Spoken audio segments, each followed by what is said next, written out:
Assalamualaikum warahmatullahi wabarakatuh. Selamat datang di channel Carita Serem. Sebelum lanjut cerita, tulis solawat dulu di komentar ya, agar kelak kita mendapatkan syafaat di akhirat nanti. Amin. Dulu, ia disebut sampah masyarakat, preman kampung, pemabuk, pembuat onar. Semua warga menghindarinya. Bahkan, tokoh paling disegani di desa, Haji Latif, tak segan mengutuk namanya dalam doa.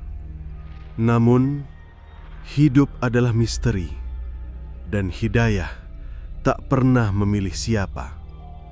Setelah ibunya meninggal, Sunarto menghilang. Tak ada yang tahu bahwa lelaki yang dulu dikutuk kini tengah belajar ilmu langit dari seorang kiai sakti yang hidup jauh dari keramaian. Tahun-tahun berlalu, dan ketika anak dari orang yang paling membencinya diserang santet mematikan, bukan ustadz, bukan dukun, bukan dokter yang bisa menolong, tapi Sunarto yang dulu dihina. Inilah kisah Sunarto, sang preman tobat yang bangkit menjadi penjaga dari ilmu hitam. Kisah nyata yang syarat hikmah, misteri, dan pembalasan spiritual. Dulu dihina, kini jadi penyelamat. Desa Mekarjati, sebuah desa kecil di kaki pegunungan Randu Alas, dikenal sebagai kampung yang tenang dan agamis. Mayoritas warganya petani, sisanya pedagang kecil dan buruh bangunan. Suasananya damai, udaranya sejuk, dan hampir setiap malam terdengar suara pengajian dari surau-surau di ujung kampung. Namun, di balik semua ketenangan itu, satu nama selalu menjadi sumber keributan: Sunarto. Sunarto, lelaki berusia 29 tahun, dikenal sebagai preman kampung. Tubuhnya kekar, rambutnya gondrong, matanya selalu merah karena kurang tidur atau pengaruh alkohol. Hampir setiap malam ia terlihat di warung pinggir kebun milik Pak Udin, duduk melingkar bersama teman-temannya, mabuk dengan miras oplosan yang disembunyikan dalam botol air mineral. Dia bukan hanya tukang mabuk, ia juga kerap meminta uang kepada pedagang dengan ancaman, kadang dengan suara keras, kadang sambil membanting barang jualan. Tak jarang pula ia mengganggu anak-anak gadis yang lewat malam hari dengan siulan dan cengengesan menjijikkan. Dasar sampah masyarakat, begitu kira-kira bisik-bisik warga tiap kali Sunarto lewat. Namun, dari semua orang yang membenci Sunarto, ada satu nama yang paling jelas memperlihatkan ketidaksukaannya: Haji Latif. Haji Latif adalah tokoh sentral di desa Mekarjati. Lelaki berusia 65 tahun itu dikenal dermawan, taat agama, dan dihormati. Ia punya 2 toko bangunan, sawah luas, dan sering menjadi donatur pembangunan masjid dan pondok pesantren di sekitar kabupaten. Orang-orang menyebutnya penopang desa, dan apapun kata-katanya, hampir selalu diikuti. Namun, terhadap Sunarto, Haji Latif bersikap dingin. Bahkan pernah suatu malam dalam pengajian ia menyindir tanpa menyebut nama. Kalau ada orang yang hidupnya cuma bikin onar, mabuk tiap malam, minta uang seenaknya, jangan kita doakan panjang umur. Justru kalau orang seperti itu cepat mati, itu pertanda Allah sudah membersihkan kampung ini. Warga paham, itu sindiran untuk Sunarto. Dan semakin lama, kebencian Haji Latif tak bisa disembunyikan. Ia pernah menolak sumbangan dari Ibu Sunarto ketika masjid sedang renovasi, dengan alasan, "Kami tak butuh uang dari rumah penuh maksiat." Di balik kekacauan hidup Sunarto, ada satu sosok yang masih peduli dan mendoakan anaknya tanpa henti. Ibu Warsini, ibunya. Seorang janda tua berusia lebih dari 60 tahun, tinggal berdua dengan Sunarto di rumah kayu tua peninggalan almarhum suaminya. Meski hidup miskin, Warsini selalu menaruh air wudhu di baskom depan rumah dan berdoa sambil menangis setiap malam. "Gusti, tolong Sunarto. Entah bagaimana caranya, tunjukkan dia jalanmu. Kalau perlu, ambil aku dulu agar dia sadar." Doa itu ternyata tak bisa-bisa. Suatu malam, Sunarto pulang dalam keadaan setengah mabuk dan mendapati ibunya tergeletak tak bernyawa di teras rumah. Di tangan kanan ibunya masih tergenggam tasbih yang kusut. Dari sakunya jatuh selembar kertas kecil bertuliskan ayat, "Sesungguhnya Allah tidak akan mengubah keadaan suatu kaum sampai mereka mengubah apa yang ada dalam diri mereka sendiri." Kematian Ibu Warsini menjadi pukulan paling berat bagi Sunarto. Untuk pertama kali dalam hidupnya, ia menangis bukan karena kemarahan, tapi karena penyesalan. Ia tidak menghadiri tahlilan, tidak menerima tamu yang datang melayat. Ia mengunci diri selama 3 hari dan setelah itu menghilang. Orang-orang bertanya-tanya, kemana Sunarto pergi? Ada yang bilang ia bunuh diri, ada pula yang yakin dia kabur karena terlibat utang judi di kota. Tidak ada yang tahu. Bahkan teman-teman mabuknya pun tak mendapat kabar apa-apa. Desa Mekarjati perlahan tenang. Tak ada lagi keributan di warung Pak Udin, tak ada anak gadis yang diteriaki. Surau kembali ramai dan warga pun menganggap hilangnya Sunarto sebagai berkah tak langsung dari wafatnya Bu Warsini. Namun tak ada yang tahu bahwa saat itu Sunarto sedang menempuh jalan paling asing dan paling berat dalam hidupnya. Di kaki Gunung Kendeng sekitar 60 km dari Mekarjati berdiri sebuah pesantren sederhana yang tak dikenal banyak orang. Pondok Al-Falah Warahmatillah. Tak besar, hanya berisi 30 santri dan satu kiai sepuh bernama Kiai Zulfan, seorang ulama karismatik yang dikenal diam-diam, bisa menyembuhkan orang yang kena gangguan gaib dan santet. Kiai Zulfan bukan tipe ulama populer. Ia tidak tampil di media, tidak membuka pengobatan umum dan tidak sembarang menerima santri. Namun entah bagaimana, Sunarto menemukan jalannya ke sana. "Kenapa kamu datang kemari?" tanya Kiai Zulfan pertama kali mereka bertemu. Sunarto hanya menjawab lirih, "Saya capek hidup jadi bangkai hidup, Yai. Saya ingin bersih, meski cuma 1 kali dalam hidup." Jawaban itu cukup membuat Kiai Zulfan menerima Sunarto. Namun, ia tidak langsung menjadi santri. Selama 6 bulan pertama, Sunarto hanya diberi tugas membersihkan toilet, mencuci baju para santri dan tidur di gudang belakang. Ia tidak diizinkan ikut pengajian, tapi ia tak pernah mengeluh. Setiap malam, ia duduk diam di bawah pohon nangka membaca Yasin dari mushaf tua warisan ibunya. Tahun pertama di pesantren, wajah Sunarto mulai berubah. Tubuhnya tetap kekar, tapi matanya teduh. Ucapannya pelan dan ia lebih banyak diham. Ia mulai bisa menghafal ayat-ayat tertentu. Kiai Zulfan melihat ketekunannya dan mulai mengajarkan dasar-dasar ilmu hikmah, doa-doa penyembuhan, ruqyah, dan ayat-ayat pelindung. "Ilmu ini berat, Nak," kata Kiai Zulfan suatu malam. "Kalau kamu masih punya dendam, jangan dipelajari. Ilmu ini akan membakar dirimu sendiri kalau kau salah niat." Sunarto hanya mengangguk. Tapi sudah 3 tahun berlalu, desa Mekarjati sudah melupakan Sunarto. Semua berjalan seperti biasa. Tapi tak ada yang tahu bahwa badai besar sedang menuju desa itu, dan saat badai itu datang, tak ada satupun yang bisa menghentikannya, kecuali orang yang dulu mereka buang dan hina. Namanya Sunarto. Dan ini baru awal dari segalanya.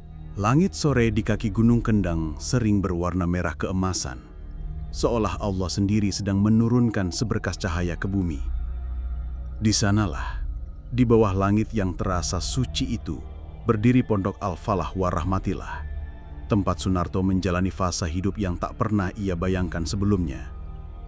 Sudah hampir 4 tahun ia tinggal di pondok tersebut. Sunarto kini bukan lagi pesuruh, ia sudah menjadi santri tetap. Bahkan diam-diam disebut-sebut sebagai murid kesayangan Kiai Zulfan. Tak banyak yang tahu, selain para santri senior, bahwa Kiai Zulfan telah menurunkan sebagian ilmu hikmah tinggi kepada Sunarto. Ilmu yang hanya diberikan kepada orang-orang terpilih, mereka yang tak hanya taat secara lahiriah, tapi juga telah lulus ujian batin. Ujian terbesar Sunarto bukanlah hafalan atau riyadhah, tirakat berat. Bukan pula membaca ayat ribuan kali. Justru yang paling berat adalah menghadapi bayang-bayang masa lalu. Malam-malam pertama setelah ibunya wafat, Sunarto kerap menangis diam-diam. Rasa bersalah yang menggunung terus membebani dadanya. Dalam sujud panjangnya, Sunarto tak berdoa minta ampun, tapi hanya mengulang satu kalimat. "Ibu, maafkan aku." Ia sempat berpuasa muti selama 41 hari. Puasa yang hanya makan nasi dan garam saat maghrib, tidak tidur malam, hanya berzikir hingga fajar. Bukan untuk kesaktian, tapi untuk membunuh nafsu lama yang mengendap di tubuhnya. Dan dari riyadhah panjang itu, Kiai Zulfan mulai membuka pintu-pintu ilmu yang selama ini ia simpan. Kiai Zulfan bukan sembarang ulama. Sebelum membangun pondok di Gunung Kendang, beliau dikenal sebagai tabib spiritual di tanah Jawa. Banyak tokoh penting yang diam-diam pernah datang padanya, pejabat, pengusaha, bahkan ulama-ulama lain. Namun beliau menarik diri dari dunia ramai karena satu hal. Begitu kata beliau kepada Sunarto. Semakin tinggi ilmu, semakin besar potensi rusaknya jika niat tidak lurus. Dari beliaulah Sunarto belajar ilmu pagar diri, hizib pelindung, dan doa-doa pemutus santet. Tapi yang paling rumit adalah ilmu pemutus tujuh sendi, ilmu yang konon mampu memutus jaringan santet berlapis-lapis, biasa digunakan oleh para dukun tingkat tinggi. Ilmu itu sangat berat, tidak hanya membutuhkan hafalan panjang, tapi juga latihan ruhani yang tak masuk akal. Bermalam di kuburan tua, mandi kembang tengah malam, puasa pati geni 3 hari 3 malam tanpa makan dan minum, tanpa tidur, tanpa bicara. Suatu malam, setelah Sunarto menamatkan satu rangkaian tirakat berat, Kiai Zulfan memanggilnya ke serambi langgar. Malam itu sepi, hanya suara jangkrik dan angin gunung yang terdengar. "Sunarto," kata Kiai Zulfan pelan, "ilmu yang kau bawa ini berat. Ia bisa menyembuhkan, tapi juga bisa menghancurkan jika kau salah niat. Jangan sekalipun kau gunakan untuk pamer, apalagi balas dendam." Sunarto menunduk. "Saya mengerti, Yai. Orang-orang yang mencacimu dulu mungkin belum paham siapa dirimu hari ini. Tapi jangan kau datangi mereka untuk menuntut pengakuan. Kalau Allah menghendaki, mereka sendiri yang akan datang padamu suatu saat nanti." Sunarto menitikan air mata, bukan karena bangga, tapi karena takut. Takut hilaf. Di desa Mekarjati, kehidupan berjalan normal. Tapi diam-diam ada gelombang gelap yang merayap. Anak sulung Haji Latif, Arif, mulai mengalami gangguan aneh. Ia berusia 24 tahun, baru lulus kuliah dari Yogyakarta dan rencananya akan menikah 2 bulan lagi. Tapi dalam 2 minggu terakhir, Arif sering mengigau malam-malam. Kadang memaki, kadang menangis seperti anak kecil. Tubuhnya menggigil, tapi suhunya panas. Tak ada dokter yang bisa menjelaskan. Dukun kampung sudah coba datang tapi pulang dengan wajah pucat. Seorang ustadz muda bahkan muntah darah setelah mencoba ruqyah. Haji Latif panik. Istrinya menangis hampir setiap malam. Semua warga mulai berbisik. Arif kena santet. Tapi siapa yang berani santet keluarga Haji Latif? Malam itu, Sunarto sedang duduk di bawah pohon nangka pesantren membaca wirid sebelum tidur. Tiba-tiba ia merasakan desakan aneh dalam dadanya. Seperti ada suara jauh yang memanggil bukan dengan kata-kata, tapi dengan rasa. Ia menutup kitabnya, memejamkan mata dan membaca doa tertentu. Dalam diam, ia melihat wajah seseorang, muda. Wajahnya cemas, tubuhnya kurus dan berkeringat.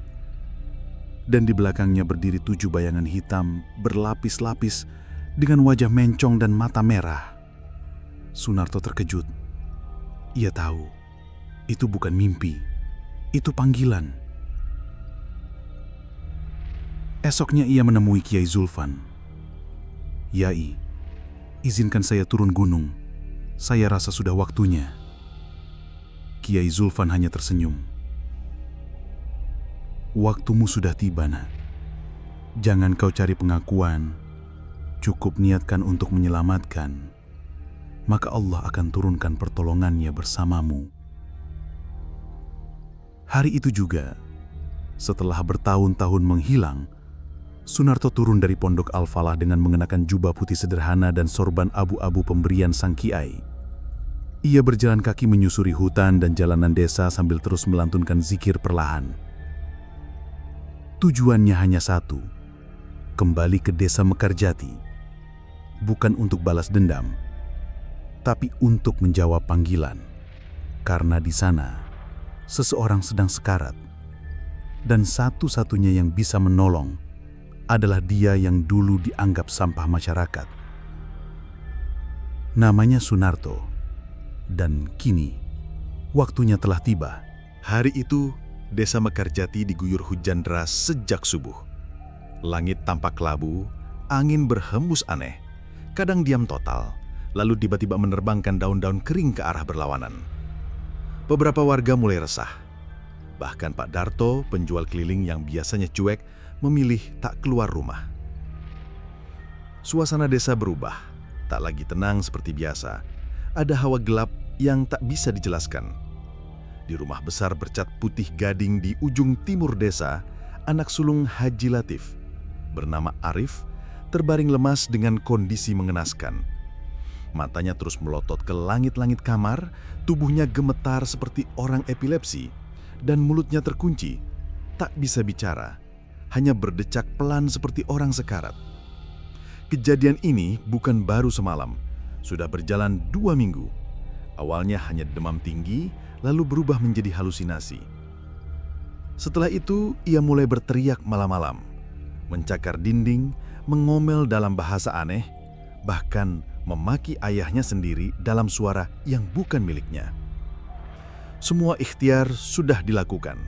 Dokter spesialis dari kota didatangkan, dukun dari desa sebelah dibayar mahal, bahkan seorang ustadz muda yang konon sering meruqyah pasien santet dibawa ke rumah.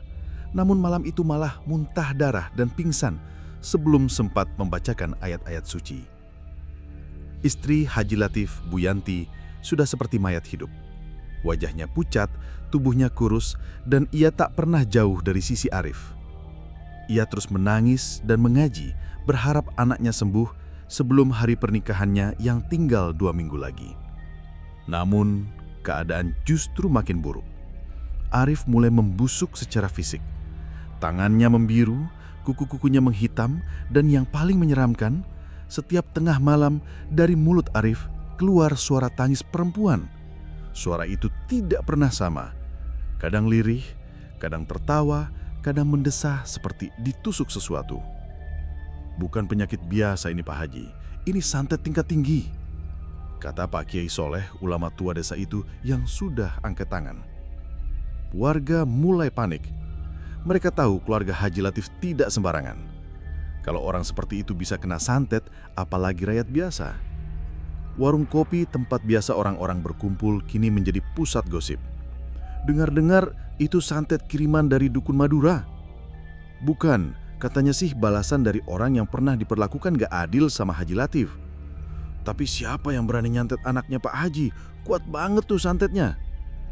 Semakin hari rasa takut menjalari desa. Bahkan ayam-ayam tak lagi berkokok pagi. Anjing Pak Raji menggonggong ke arah yang sama setiap malam. Dan sejak Arif sakit, 3 warga meninggal mendadak tanpa sebab yang jelas. Sore itu, di tengah hujan gerimis dan langut mendung pekat, seorang lelaki berpakaian putih sederhana melintasi jalan berbatu menuju desa. Kepalanya dililit sorban abu-abu. Langkahnya tenang tapi sorot matanya tajam dan penuh wibawa. Warga yang melihat itu tak langsung mengenali. Tapi setelah beberapa detik, seorang ibu menyempilkan wajahnya dari jendela dan berbisik. "Bukankah itu Sunarto, preman kampung itu?" Orang-orang terkejut. Benar, lelaki itu adalah Sunarto yang dulu mereka buang, mereka hina, mereka sebut najis kampung. Tapi kini wajahnya jauh berbeda. Bersih, jenggotnya terawat, sorot matanya teduh. Ia tak membawa apa-apa kecuali tasbih kayu dan tongkat siwak yang tergantung di pinggangnya. Sunarto langsung menuju rumah Haji Latif. Tanpa banyak basa-basi, ia mengetuk pintu. Seorang pembantu membuka. Seketika itu juga suasana menjadi mencekam. Beberapa keluarga yang tengah duduk langsung berdiri. Bu Yanti nyaris menjatuhkan gelas tehnya. Dan yang paling keras reaksinya tentu saja adalah Haji Latif. "Apa yang kau lakukan di sini, ha? Kau kira ini pasar? Pergi dari rumahku sebelum aku panggil warga." Sunarto berdiri tenang. Ia tidak membela diri. Ia hanya menundukkan kepala. "Saya datang bukan untuk dilihat, tapi saya merasa anak panjenengan butuh pertolongan dan saya diizinkan untuk datang." "Enak saja, kau kira kami percaya sama preman tobat-tobatan sepertimu? Jangan kira jubah dan surban bisa menutupi masa lalumu, Narto. Pergi!" Namun sebelum Sunarto berbalik pergi, suara lain menghentikannya. Suara perempuan, lirih tapi sangat mantap.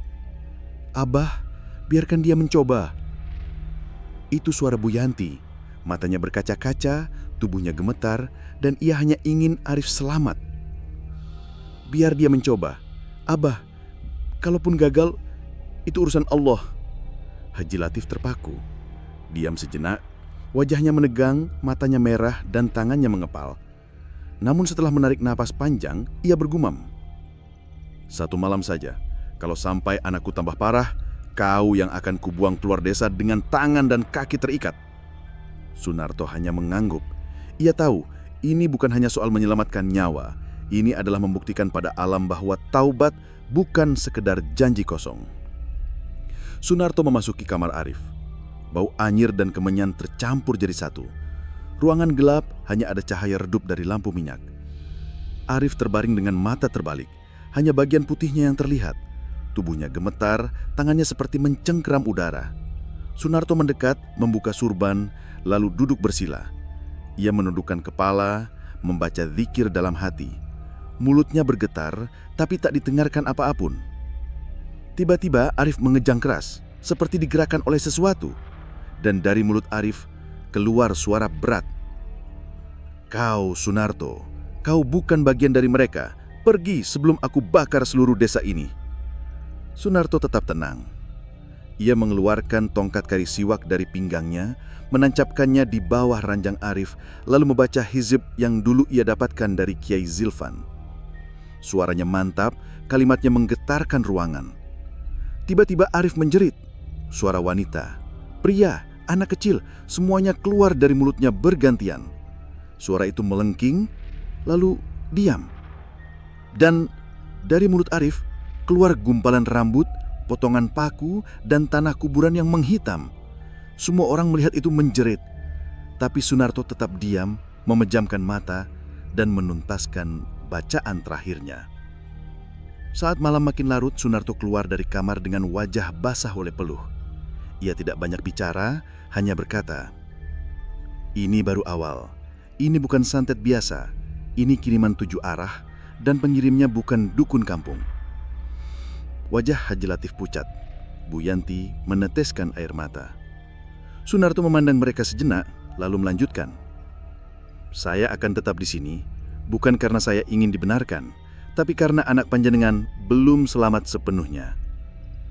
Untuk pertama kalinya dalam hidup, Haji Latif tak bisa berkata-kata di hadapan Sunarto. Dan malam itu, Desa Mekarjati mulai menyaksikan bahwa orang yang dulu mereka usir adalah satu-satunya harapan terakhir yang mereka miliki. Langit desa Karangjati malam itu gelap dan gerimis. Halaman rumah Haji Latif yang biasanya ramai, kini sepi. Hanya lampu gantung tua yang tergantung di teras, menggantung dengan goyangan kecil ditiup angin, menyebarkan cahaya kekuningan yang suram. Di balik pintu besar dari kayu jati, suara tangis lirih sesekali terdengar dari dalam rumah. Suara istri Haji Latif, Bu Laila, yang duduk menggenggam tangan anaknya yang sakit keras. Arif, anak semata wayang mereka. Tubuh Arif tampak menghitam di beberapa bagian. Matanya sayu, bibirnya membiru, dan kulitnya dingin seperti es. Sudah 3 ustadz datang, 2 dukun pun sempat dicoba, tapi tak ada perubahan. Arif semakin memburuk. Nafasnya kini hanya tinggal sisa. Haji Latif sendiri sudah tak tahu harus berharap pada siapa. Lelaki yang dulu begitu disegani, pemilik pesantren dan lahan sawah terluas di desa itu, kini hanya bisa termenung di balik sorban dan tasbihnya yang tak putus bergerak di jemari. Hingga sebuah kabar datang bahwa ada seseorang yang bersedia membantu. Seseorang yang tak asing, tapi begitu dibenci. Malam itu, suara ketukan pintu pelan terdengar di tengah tangis dan keputusasaan. Pelayan rumah membuka dan sedikit terkejut melihat siapa yang berdiri di depan pintu. "Sunarto," gumamnya tak percaya. Di ambang pintu, berdiri sosok lelaki berpeci hitam dengan jubah sederhana. Wajahnya teduh, tak seperti dulu. Tak ada bau alkohol, tak ada tatapan penuh emosi seperti saat ia menjadi preman mabuk di warung-warung desa. Kini matanya tenang, tubuhnya tegap tapi bersahaja, dan tasbih kayu cendana melingkar di tangan kirinya. "Aku dengar Arif sakit," katanya lembut. Belum sempat pelayan menjawab, suara berat membentak dari dalam rumah. "Keluar kau dari rumah ini! Aku tak butuh bantuan preman tobat-tobatan." Itu suara Haji Latif. Amarahnya belum juga padam. Semua ingat betapa dulu ia pernah mengusir Sunarto dari musola karena mabok dan membuat keributan. Ia merasa harga dirinya tercoreng karena kehadiran lelaki itu kembali ke rumahnya. Namun, sesuatu yang tak terduga terjadi. Bulailah, istri Haji Latif yang dikenal pendiam, maju pelan ke depan pintu. Ia menatap wajah Sunarto dalam diam, lalu berbisik lirih. "Abah, lihat wajahnya. Bukan seperti dulu. Dia datang bukan sebagai musuh. Kita sudah mencoba segalanya. Biar dia mencoba." Ada hening yang menggantung beberapa saat. Haji Latif mengepalkan tangannya, bergetar. Tapi saat ia menatap wajah putranya yang sekarat, ia tahu harga diri bukan lagi hal yang penting. "Baik," katanya singkat. "Tapi satu kesalahan saja. Kau keluar dari sini seumur hidupmu." Sunarto menunduk dalam hormat. "Saya tidak datang membawa kebencian, Pak Haji. Hanya ikhtiar." Malam itu, ruang tamu dijadikan tempat ritual. Arif dibaringkan di tengah ruangan. Tubuhnya diguyur air wudhu. Sunarto duduk bersila di sebelahnya. Ia menutup mata, mengatur nafas, dan mulai melafalkan bacaan-bacaan yang dahulu diajarkan Kiai Zulfan. Zikir, ayat-ayat ruqyah, dan hizib-hizib lama dari kitab kuning pesantren tua di pelosok Cirebon. Ruangan mulai terasa berat. Angin seolah berhenti dan semua penghuni rumah merasa sejuk yang ganjil menyusup ke kulit. Beberapa kali lampu gantung berkelap-kelip. Bulailah memegangi tangan Haji Latif yang kini hanya bisa menunduk sambil merapal doa dengan gemetar. Tiba-tiba, tubuh Arif melengkung ke atas, seperti ditarik dari pinggangnya. Matanya membelalak tanpa fokus, lalu ia menjerit sekeras-kerasnya. Jeritannya panjang, seperti keluar dari dada yang penuh sesak. Suara-suara aneh terdengar bersahutan, suara perempuan tertawa, bisikan-bisikan kasar seperti berasal dari tempat lain. Sunarto tak gentar. Ia terus melanjutkan bacaan. Suaranya semakin dalam, semakin kokoh. Keringat menetes dari keningnya, tapi matanya tetap terpejam penuh konsentrasi. Di tengah pembacaan, tubuh Arif tiba-tiba memuntahkan sesuatu. Bulailah menjerit tertahan. Dari mulut Arif keluar segumpal rambut kusut dan satu jarum karat yang panjang dan bengkok. Lendirnya kental, hitam pekat dan berbau amis seperti bangkai busuk. Beberapa orang yang melihat itu langsung mundur ketakutan, bahkan pelayan rumah sampai muntah di pojokan. Haji Latif sendiri terduduk lemas. Namun Sunarto tetap tenang. Ia mengambil air ruqyah yang dibawanya, lalu menyiram tubuh Arif dari kepala hingga kaki sambil melanjutkan bacaan penutup. Bismillah. Keluarlah, wahai penyakit dari tipu daya jin dan manusia, demi Allah yang maha hidup dan tak pernah tidur. Tubuh Arif akhirnya terkulai, nafasnya kembali teratur, warna di wajahnya perlahan pulih, bahkan peluh di keningnya mengering. Bulaila menangis sejadi-jadinya, memeluk anaknya sambil berulang kali mengucap syukur.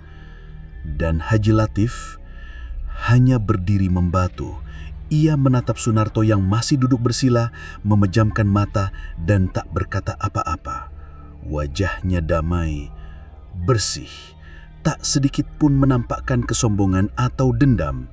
Saat itu pula, dalam hati terdalam Haji Latif, ia mulai menggugat keyakinannya sendiri. Bagaimana mungkin orang yang dulu ia hina, ia usir, kini menyelamatkan anak yang paling ia cintai. Pagi harinya, kabar kesembuhan Arif menyebar ke seluruh penjuru desa Karangjati. Banyak warga yang sebelumnya tak percaya, kini mulai bertanya-tanya tentang siapa sebenarnya Sunarto saat ini. Beberapa datang diam-diam ke rumah Haji Latif menanyakan apa benar Arif sembuh karena Sunarto. Bahkan beberapa orang yang keluarganya sakit mulai meminta tolong agar bisa bertemu dengannya. Namun Sunarto tidak membuka praktik. Ia bukan dukun. Ia tidak menerima uang atau imbalan. Ia hanya menyembuhkan jika memang ada izin dari gurunya dan jika keyakinan si pasien masih pada Tuhan, bukan pada manusia. Di pojok desa, tempat rumah warisan ibunya yang lama tak dihuni, kini perlahan dibersihkan. Sunarto memilih tinggal di sana. Bukan untuk menjadi tokoh, tapi untuk menghindari sorotan. Tapi tentu saja, dunia tak semudah itu membiarkan ketenangan. Apa yang dilakukan Sunarto malam itu telah menyentuh urat marah dari pihak-pihak yang tidak terlihat. 7 dukun dari berbagai daerah yang tergabung dalam lingkaran santet hitam mulai resah. Mereka tahu kekuatan dari Cirebon itu sudah kembali ke desa dan murid Kiai Zulfan telah menunjukkan siapa dirinya sebenarnya. Keesokan harinya, suasana rumah Haji Latif masih mencekam. Arif belum sepenuhnya sadar, tubuhnya lemas dan dari dadanya masih keluar hawa panas yang membuat siapapun yang menyentuhnya langsung menggigil. Sunarto berdiri di teras rumah, memandangi langit yang mulai mendung. "Pak Haji, saya minta semuanya keluar malam ini. Jangan ada satupun yang tinggal di rumah ini," ucap Sunarto tegas.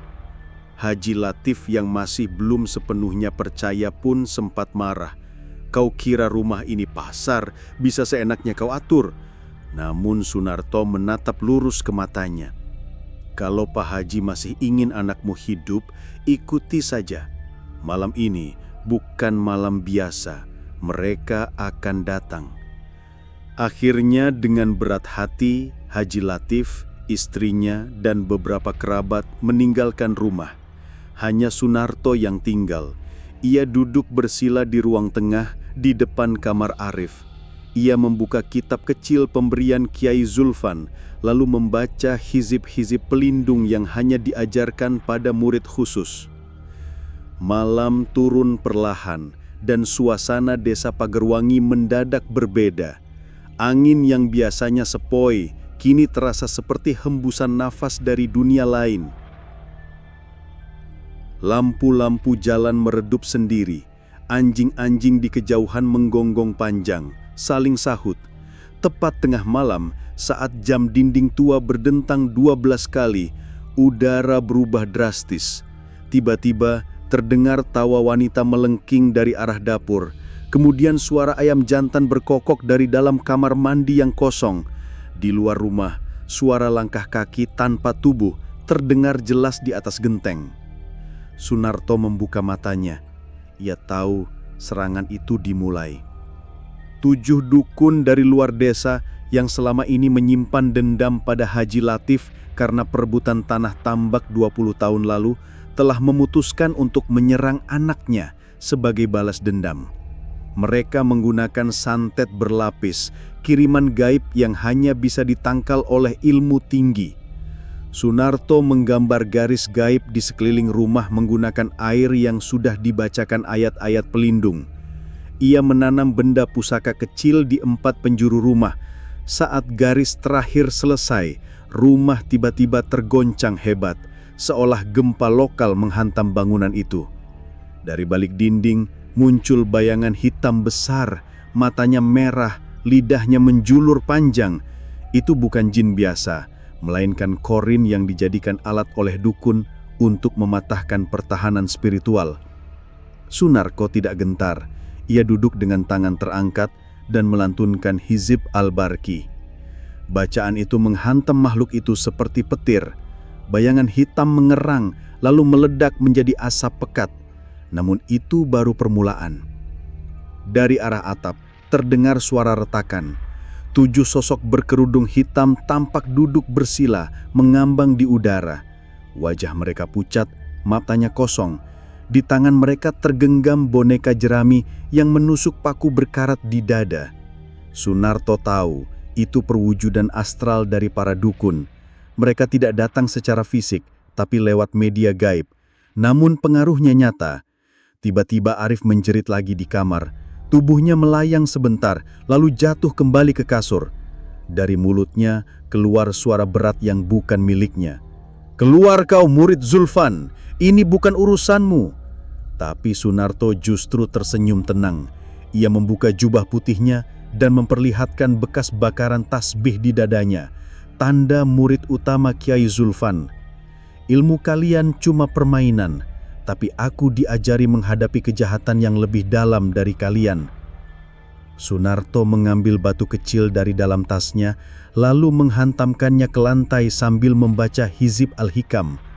Cahaya putih meledak dari titik itu, membentuk perisai di atas rumah. 7 sosok hitam mulai berteriak.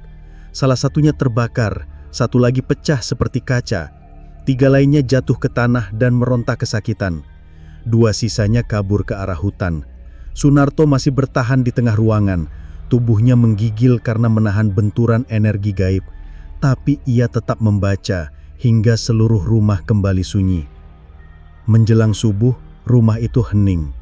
Arif sudah tidak menjerit. Ia tertidur dengan tenang. Nafasnya perlahan kembali normal. Sunarto keluar dari rumah. Wajahnya pucat tapi matanya tetap menyala. Di depan rumah, Haji Latif dan warga desa sudah berkumpul, menyaksikan keheningan yang mencekam. Sunarto hanya berkata pendek, 7 dukun itu tak akan kembali. Tapi dendam seperti ini bisa turun ke anak cucu kalau tidak dihentikan. Warga terdiam. Haji Latif menunduk, air matanya jatuh tanpa ia sadari. Malam itu, Pagarwangi menyaksikan bukan hanya pertarungan gaib, tapi juga awal dari perubahan besar. Dan Sunarto, sang preman tobat, akhirnya dikenali bukan karena masa lalunya, tapi karena keberaniannya melawan kegelapan demi kebaikan. Malam itu terasa berat. Sunarto tidak tidur sama sekali. Duduk bersila di tengah ruangan rumah Haji Latif yang kini kosong dari semua anggota keluarga. Ia menunggu serangan berikutnya. Matanya terpejam, mulutnya komat kamit membaca Asmaul Husna. Getaran halus terasa setiap kali dia menyebut nama-nama agung Allah dengan penuh hikmat dan keyakinan. Di halaman depan, ia menancapkan tongkat kayu siwak warisan dari Kiai Zulfan. Tongkat itu terlihat sederhana, seperti kayu biasa. Tapi dalam ajaran gurunya, kayu siwak itu telah melalui laku puasa dan zikir ribuan kali, menjadi medium yang kuat untuk menyalurkan energi spiritual yang murni. Begitu tongkat ditancapkan, tanah di sekitarnya tampak bergetar halus, dan dari ujung tongkat itu muncul cahaya redup seperti bara. Semakin lama, bara itu menjalar seperti lingkaran pelindung. Garis gaib yang semalam dibuat Sunarto kini diperkuat oleh pancaran tongkat tersebut. Sunarto menyempurnakan pagar gaibnya, bukan hanya melindungi rumah, tapi juga menjebak serangan balik yang sedang disiapkan oleh musuh. Sementara itu, di tempat berbeda, sebuah gubuk di perbatasan hutan wilayah timur, 7 sosok duduk melingkar. Mereka adalah para dukun bayaran dari luar desa, dipanggil oleh seseorang yang dulu punya dendam lama pada keluarga Haji Latif. Mereka bukan dukun biasa, tapi yang sudah meminum darah, mandi kembang 7 rupa di malam sura, dan memelihara khodam dari dunia bawah. 7 lilin hitam menyala di tengah mereka, dan di atas kain mori yang dipenuhi rajah merah, sebuah boneka jerami dibalut dengan rambut dan pakaian milik Arif. Mereka memulai ritual. Mulai sekarang, si bocah akan dijemput malam ini. Nyawanya tak bisa diselamatkan, ucap dukun tua paling senior. Ia menggigit lidahnya sendiri hingga berdarah, lalu meniupkan darah itu ke arah boneka. Mereka tertawa bersamaan, seperti lolongan serigala. Namun belum selesai mantra mereka dirapal, mendadak angin kencang berhembus ke dalam gubuk. Api lilin padam satu persatu, dan dinding bambu bergetar hebat. Dari luar, terdengar suara keras seperti auman singa dan derap langkah berat yang mengguncangkan tanah. "Ada yang salah, ada yang membalikkan ritual ini," teriak dukun perempuan yang duduk di ujung.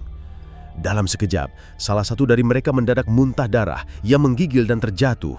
Yang lain mencoba melanjutkan rapalan, tapi suara mereka mendadak hilang, seperti dicabut paksa dari tenggorokan. Salah satu dari mereka melihat bayangan putih besar berdiri di pojok ruangan. Sosok itu bersorban, wajahnya menyilaukan, dan dari tubuhnya memancar cahaya menyakitkan. "Astagfirullah, itu bukan manusia, itu bukan manusia." Satu persatu para dukun itu roboh. Ada yang mendadak buta, matanya membiru seperti es. Ada yang kejang-kejang seperti tersengat listrik. 2 dari mereka mendadak lupa sapa diri mereka, menggigiti jari sendiri dan tertawa seperti anak kecil. Satu lagi lumpuh total, hanya bisa terbaring sambil menangis dan memanggil ibunya. Dalam waktu kurang dari 1 jam, ke-7 dukun itu tumbang. Gubuk ritual mereka hancur tanpa sebab yang jelas. Warga sekitar mengaku melihat cahaya membumbung tinggi dari arah gubuk sebelum lenyap ke angkasa. Mereka pun ketakutan, mengira itu tempat angker. Namun, yang tak mereka tahu, itu adalah sisa pertempuran gaib antara ilmu hitam dan karomah seorang yang pernah hina tapi kini ditinggikan. Keesokan harinya, kabar menyebar cepat. Para dukun itu ditemukan dalam keadaan mengenaskan dan tak satu pun mampu menjelaskan apa yang sebenarnya terjadi. Tapi salah satu dari mereka yang masih bisa berbicara dengan suara lirih dan mata penuh ketakutan hanya berkata, "Kami dihantam oleh sosok bersorban cahaya yang tak bisa disentuh, yang membaca zikir seperti kilat." Di desa, Sunarto duduk di serambir rumah Haji Latif. Ia tahu malam itu bukan akhir, tapi hanya permulaan dari sebuah jalan panjang. Tapi malam itu, ia membuktikan satu hal. Karomah bukan soal siapa kita dulu, tapi tentang seberapa dalam kita berserah. Dan ilmu yang dia pelajari dari Kiai Zulfan bukan untuk menyombongkan diri, melainkan menyelamatkan yang tak lagi bisa diselamatkan. Sunarto menatap langit fajar. Di balik semua luka masa lalu, ada cahaya kecil yang kini bersinar besar di dadanya. Cahaya taubat yang lebih kuat dari dendam manapun. Pagi itu, sinar matahari menyapu lembut pekarangan rumah Haji Latif. Suasana berbeda sangat terasa. Aroma dupa sudah hilang, suara lolongan anjing yang semalam menghantui pun sirna. Seolah-olah malam penuh kegelapan telah benar-benar berakhir. Di dalam kamar Arif, keluarga dan beberapa tetangga berkumpul, menatap dengan campuran harap dan khawatir. Tiba-tiba, terdengar suara lirih. Arif membuka matanya perlahan. Ia menatap sekeliling seperti baru kembali dari alam yang jauh. Nafasnya terengah, tapi tidak berat seperti sebelumnya. Dan yang mengejutkan semua orang, ia bisa duduk, Dengan pelan, Arif meraih tangan Sunarto yang duduk bersila di sisi ranjang, lalu menangis terseduh. "Pak, maafkan saya. Terima kasih," katanya terbata. Suaranya parau, tapi penuh ketulusan. Ia mencium tangan Sunarto, menggenggamnya erat seperti anak yang takut kehilangan sosok pelindung. Sunarto tersenyum, tidak sombong, tidak menang, tidak menggurui. Ia hanya menunduk, menepuk pelan bahu Arif seakan berkata tanpa kata-kata. "Sudah selesai, Nak. Kau sudah bebas." Di sisi pintu, Haji Latif berdiri terpaku. Matanya membelalak, wajahnya tegang. Ia menyaksikan momen yang tak pernah ia bayangkan. Sunarto, pria yang dulu ia sebut sebagai preman sampah desa, kini duduk layaknya seorang wali. Menyelamatkan anak sematawayangnya dari kematian gaib yang tak bisa disingkap oleh dokter atau kiai manapun sebelumnya. Langkah Haji Latif terasa berat saat ia perlahan mendekat. Warga desa yang ikut menyaksikan pun menahan nafas. Tak ada yang tahu apa yang akan ia lakukan. Tapi yang terjadi justru menggetarkan semua hati yang menyaksikan. Haji Latif berlutut. Air matanya tumpah. "Sunarto, maafkan aku. Aku dulu membencimu. Aku merasa kau hanya membawa aib dan masalah untuk desa ini. Tapi ternyata kaulah yang Allah pilih untuk menyelamatkan anakku." Suasana hening. Hanya suara tangisan lirih yang terdengar dari beberapa orang di sudut ruangan. Sunarto menatap Haji Latif, lalu memegang tangannya. "Pak Haji, saya tidak menolong karena ingin diakui.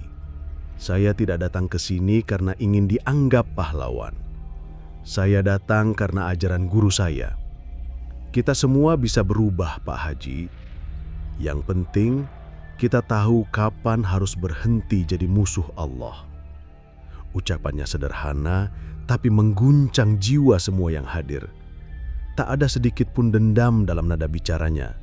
Tak ada kesombongan, hanya keteduhan yang lahir dari pengalaman dan pengabdian. Haji Latif memeluk Sunarto, erat, tulus, dan penuh keikhlasan. Warga yang melihat adegan itu terdiam. Ada yang menangis, ada yang mengangguk-angguk tak percaya. Salah seorang ibu bahkan berbisik, "Itu Sunarto.